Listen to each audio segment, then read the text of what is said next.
आज माझी अजून एक इच्छा कंप्लीट होणार होती, म्हणून मी आवरून सांगलीत जायला निघाले.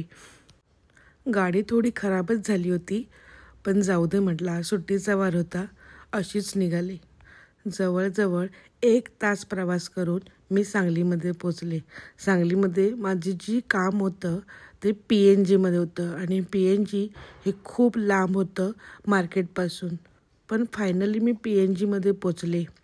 गाडी पार्क केली आणि मी दुकानाकडे निघाले. दुकानाकडे जायला बघितलं तर बाहेर काय गर्दी नव्हती, पण आतमध्ये गेले आणि पाहिलं तर खूप गर्दी होती.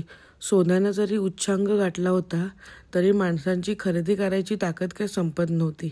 मनातल्या मनात म्हणाले, मी पण बहुतेक यातलीच दिसते. मला पण पैसे आले की लगेच सोनं घ्यावंसं वाटतं. पण मला जे हवं होतं ते 2nd फ्लोअरवरती होतं. मी गेले, 1-2 ब्रेसलेट ट्राय केलं, त्यांची किंमत बघितली आणि किंमत बघून थोडा विचार केला की थोडा सोनं अजून कमी येईल, अजून दर कमी येईल आणि परतीच्या मार्गास्त निघाले. 1st फ्लोअरवरती आले तर अचानक बघितलं तर खूप गर्दी होती. पण मला काय घ्यायची धाडस होत नव्हतं, म्हणून मी परत माझ्या परतीच्या मार्गास्त निघाले. आता सांगलीमध्येच आली आहे तर म्हटलं थोडी शॉपिंग करूया, म्हणून मी DMartच्या रोडकडे निघाले. तिथपासून DMart तर बहुतेक 5 मिनटावरतीच होतं आणि DMartमध्ये एंट्री केली तेव्हा पहिल्यांदाच बघितलं तर संपूर्ण स्टॉल विंटर स्पेशलचं लागलं होतं. 1-2 काहीतरी घ्यावं म्हटलं बॉडी लोशन, पण नाही घेतलं, होतं म्हणून सोडून दिलं. नारळाची किंमत बघितली तर 41 रुपये. आमच्या कोकणामध्ये तर कोण पण तुला हवं असेल तर घेऊन जा, आमच्याकडे खूप आहेत नारळ असं म्हणतात. नंतर माझी मेन खरेदी होती ती साबणाची.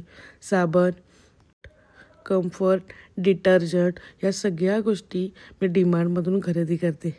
त्या घेतल्या. आम्हाला एक चॉकलेटचा डब्बा घेतला आणि मी माझ्या परतीच्या मार्गास्त निघाले. थोडं बिलला वेळ लागला, पण नंतर मासे खायचा मूड झाला म्हणून मी अर्जुन हॉटेलला निघाले. अर्जुन हॉटेल साधं सिम्पल होतं, पण तिथे सी फूड्स खूप छान मिळतात.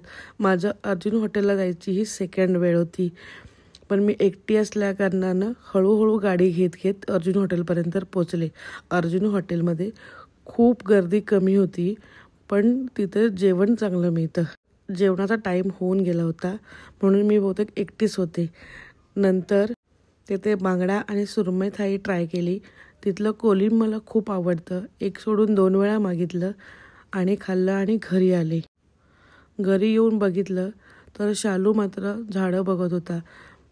पेरलेली कोथिंबीर उमलून आली होती आणि त्याला तो पाणी घालत होता.